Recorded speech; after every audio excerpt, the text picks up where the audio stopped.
Câmara dos Deputados deve concluir hoje votação do pacote de corte de gastos do governo Lula. E você vai ver ainda. Câmara e Senado derrubam volta do DPVAT. Vítimas de acidentes de trânsito ficam sem indenização. E ainda, o que esperar do primeiro fim de semana do verão no país? Essas e outras notícias você confere a partir de agora. Olá, bom dia para você, 11 horas e 30 minutos agora. Seja muito bem-vindo ao Redação Hit, edição manhã. Hoje é sexta-feira, dia 20 de dezembro. Chegamos agora ao vivo com as principais notícias. E olha, o Congresso deve concluir ainda hoje a votação do pacote de corte de gastos do governo. Já o orçamento de 2025 pode ficar para depois do recesso, como prevê o relator. Os parlamentares analisam o último projeto de lei que compõe o pacote de corte de gastos do governo do presidente Lula. A Casa já referendou 2 medidas aprovadas pela Câmara e precisa aprovar a proposta que limita o aumento real do salário mínimo. O texto prevê que o aumento real do salário mínimo vai ficar limitado às regras do arcabouço fiscal de 0,6% a 2,5% de crescimento. Entre outros pontos, essa proposta também muda regras para o acesso ao benefício de prestação continuada. Uma das exigências será o cadastro biométrico dos beneficiários. O Congresso deve promulgar a PEC que compõe o pacote fiscal do governo Lula. Ela prevê mudanças nas regras de quem pode receber o abono salarial. Atualmente, esse benefício é pago a trabalhadores com carteira assinada, que ganham até 2 salários mínimos mensais, que hoje é de R$ 2.824. Agora, o benefício passa a ser pago para quem ganha até R$ 2.640, sendo corrigido pela inflação a partir dos próximos anos e ficando permanente quando se tornar um salário mínimo e meio. Outro projeto aprovado é o de lei complementar, que altera as regras do arcabouço fiscal. Esse texto seguiu para a sanção presidencial. O Congresso Nacional corre contra o tempo também para votar o orçamento de 2025. Segundo o presidente do Parlamento, senador Rodrigo Pacheco, a Casa pode realizar sessão no sábado, caso seja necessário. Mas o relator do orçamento, senador Ângelo Coronel, disse que a votação vai ficar para o ano que vem. Bom, após as 2 medidas aprovadas ontem pela Câmara, resta agora a proposta que limita o aumento real acima da inflação do salário mínimo. O que a gente pode esperar dessa nova regra? Quem vai impactar? Vamos entender melhor com o economista Ricardo Rodil. Bom dia, Ricardo. Seja muito bem-vindo. Bom dia, Tabata. Obrigado pelo espaço. Imagina. Vamos lá, então.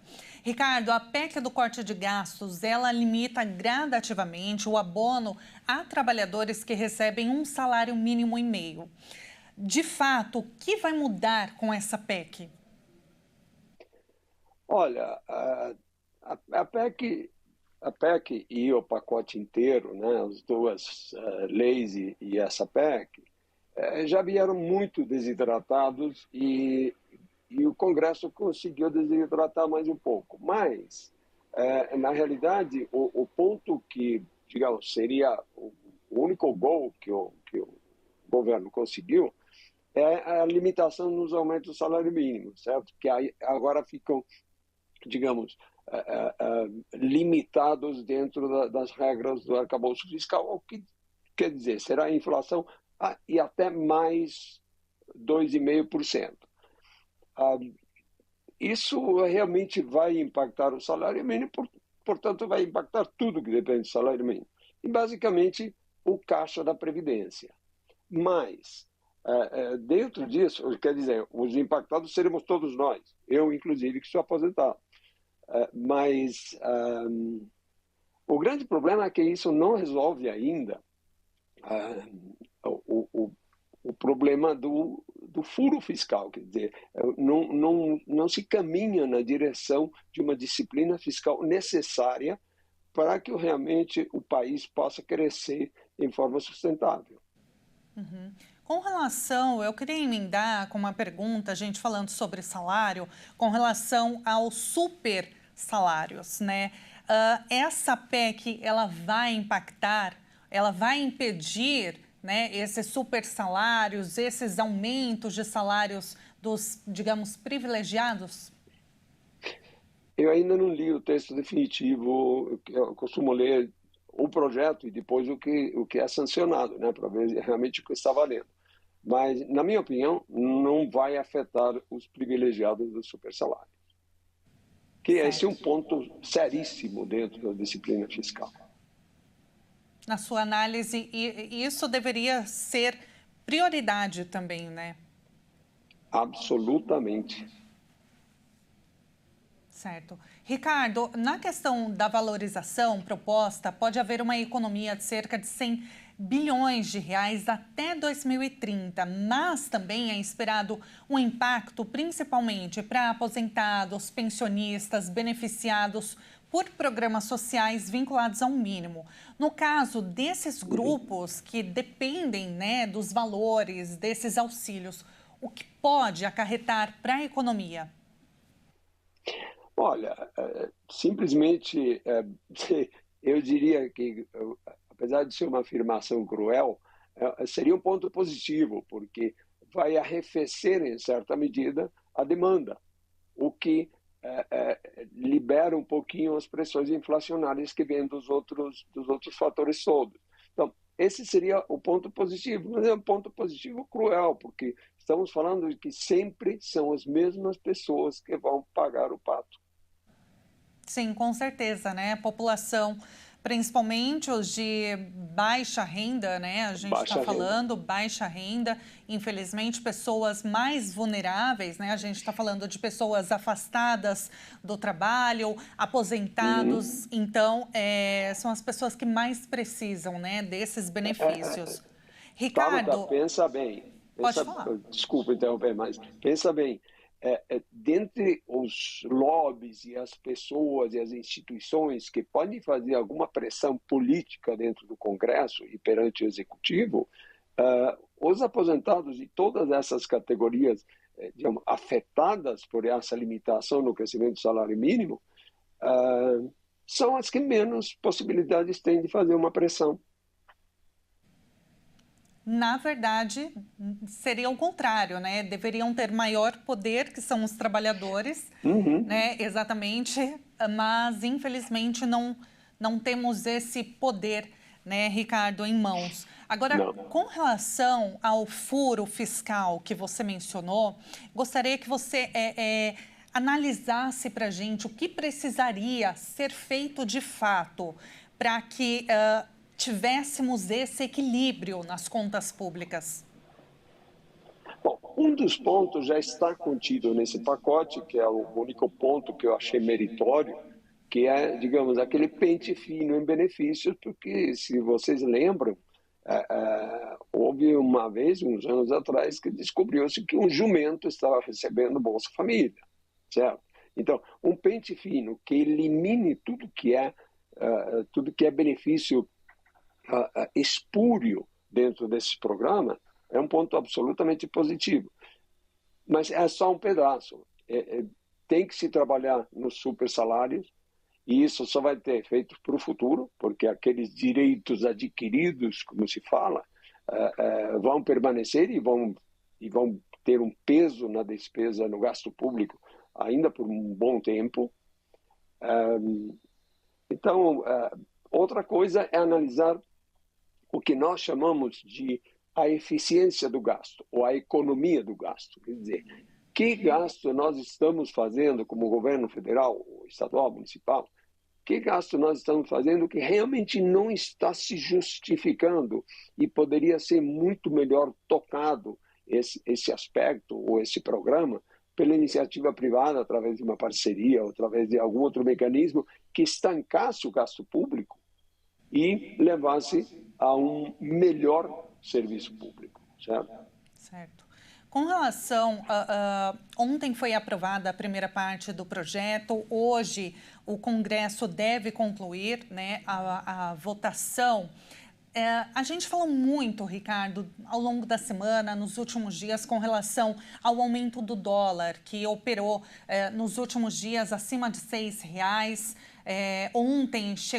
Anteontem, aliás, chegou a casa de R$ 6,20, né? Mas no final do dia fechou a R$ 6,09. Hoje abriu em queda a R$ 6,05. Então, está nesse sobe e desce, mas isso muito refletido por conta do pacote de corte de gastos pela aprovação da primeira parte do projeto. Na sua análise, o dólar ele tende a cair até o finalzinho do dia, à medida que a gente for percebendo os votos dos deputados com relação à conclusão do pacote? Olha, eu não creio que haja pressões consistentes para a queda do dólar. Pode cair um pouco, pode elevar novamente, mas o problema é que todos nós que somos o mercado, certo? Todos nós ficamos apreensivos com um pacote que deveria ter sido de corte de gastos, mas que já saiu como proposta bastante fraco, bastante desidratado. E sabemos que sempre o Congresso põe mais algum tempero nisso e desidratou ainda mais. Fora, por exemplo, entre outras coisas, aquele aumento no fundo partidário, certo? Quer dizer, não era o momento do Congresso fazer isso, mas nós sabemos que uma vez que uma proposta parte do Executivo e vai para o Congresso, a gente nunca sabe qual que é o monstrengo que vai sair daí, certo? Então, o impacto com o dólar, nesse momento, é muito difícil de prever. Eu acho que esse nível que estamos agora chegou para ficar, realmente, e poderá piorar a partir do ano que vem, a partir da posse do Trump, porque se ele cumprir algumas das promessas de campanha, que eu chamo de ameaças de campanha, e começar a mandar indocumentados de volta aos seus países, começar a taxar compras internacionais, principalmente da China, isso gerará pressões inflacionárias nos Estados Unidos que obrigará o Fed ou a parar totalmente essa previsão de até mais 0,5% de baixa do juro nos Estados Unidos, ou até aumentar o juro. E um aumento, uma parada ou um aumento, suga dólares do mercado internacional para os Estados Unidos, por causa da remuneração. Isso nos deixaria com menos oferta de dólares aqui. Então, isso poderia até gerar uma tendência de aumento na cotação do dólar em reais. Bom, vamos continuar acompanhando então, né, Ricardo? Muito obrigada. Muito obrigada pela entrevista, pela sua análise e até uma próxima. Eu agradeço o espaço, fico à disposição. Muito obrigada, um ótimo dia para você. E agora a gente fala que o presidente Lula, que retornou ontem para Brasília após passar por procedimentos na cabeça em São Paulo, ele realiza hoje o último encontro ministerial do ano. Só que dessa vez os ministros dizem que esperam um clima de confraternização nessa reunião. No primeiro compromisso de Lula, depois de passar um período internado em São Paulo para procedimentos na cabeça, os ministros não esperam que o encontro marcado para hoje seja longo, já que o presidente ainda se recupera das últimas intercorrências médicas. A expectativa é que seja um almoço de confraternização de fim de ano, no Palácio do Alvorada. A ideia é que eles ouçam mais do que sejam ouvidos, já que não devem ser feitos balanços individuais de cada pasta. O tom esperado de Lula é de orientação ao time. Uma reunião ministerial mais robusta é esperada para janeiro.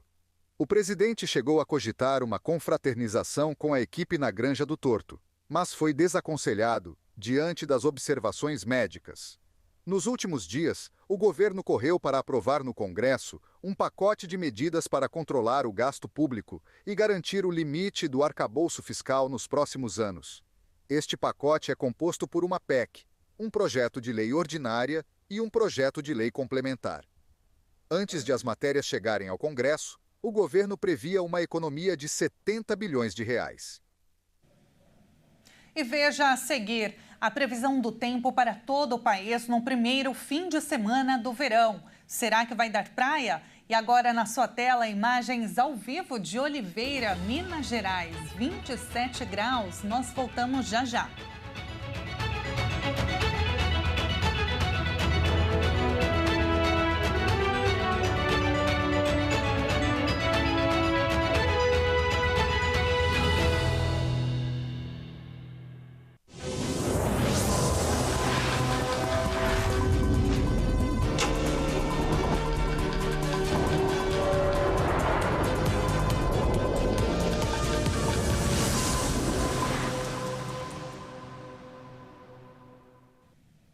Nós estamos de volta agora pelo horário de Brasília, 11 horas e 48 minutos.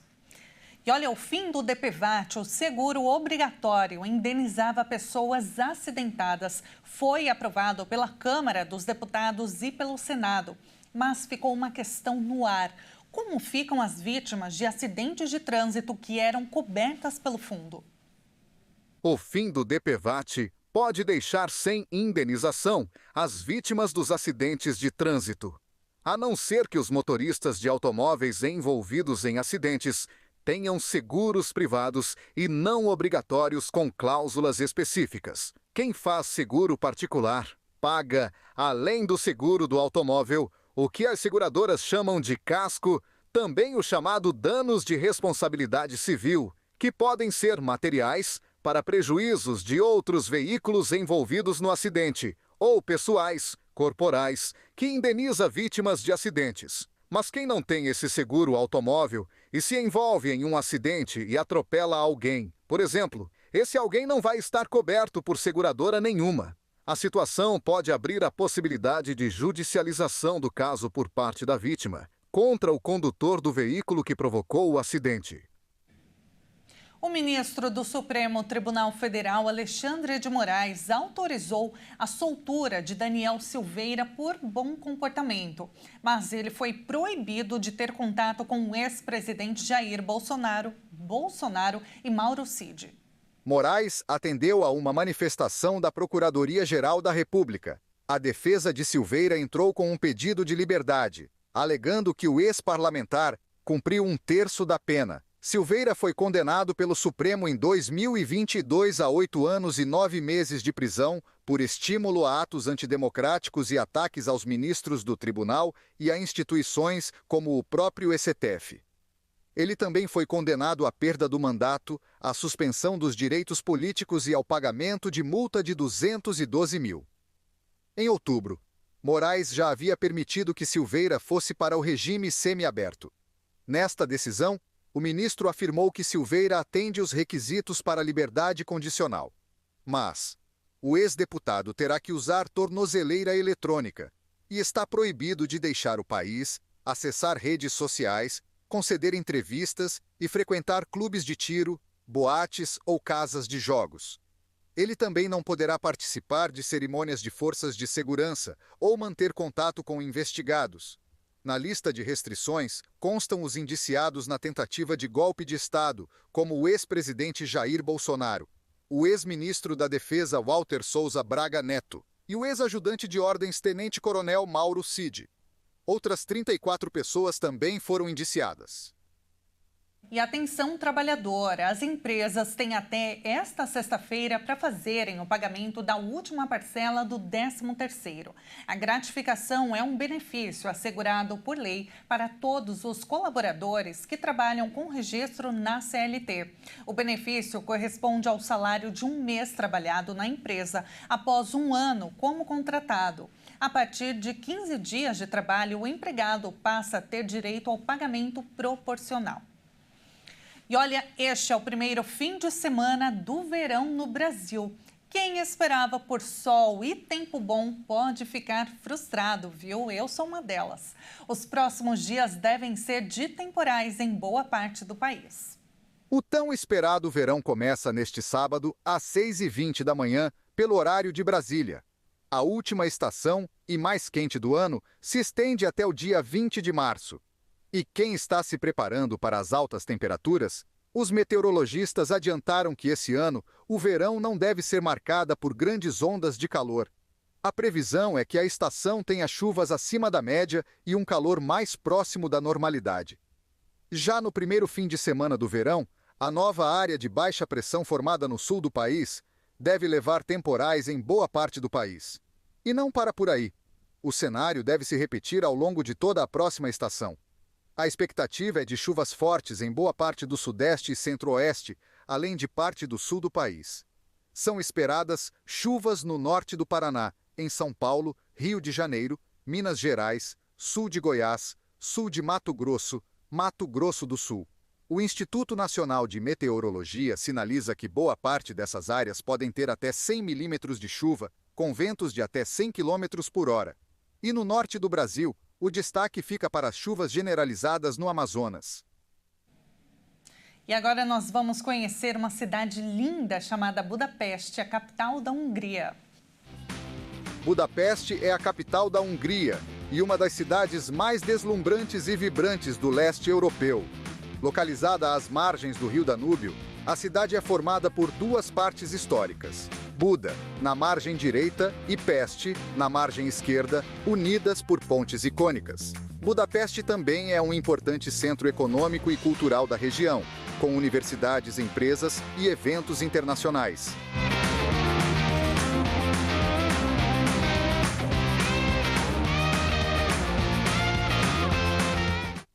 Vamos então ver uma câmera ao vivo de um lugarzinho que fica em Budapeste. A gente viu uma cidade linda, moderna, clássica ao mesmo tempo. E essa é uma câmera ao vivo de um zoológico que fica em Budapeste, um pedacinho dele. E olha só, uma curiosidade, viu? Você sabia que o cubo mágico e a caneta esferográfica são invenções húngaras? Pois é, eu também não sabia disso. Por lá agora são 15 horas e 53 minutos e com a vista do Zoológico de Budapeste, a gente encerra esta edição. Muito obrigada pela sua companhia, uma excelente sexta-feira para você e um ótimo final de semana. Até mais!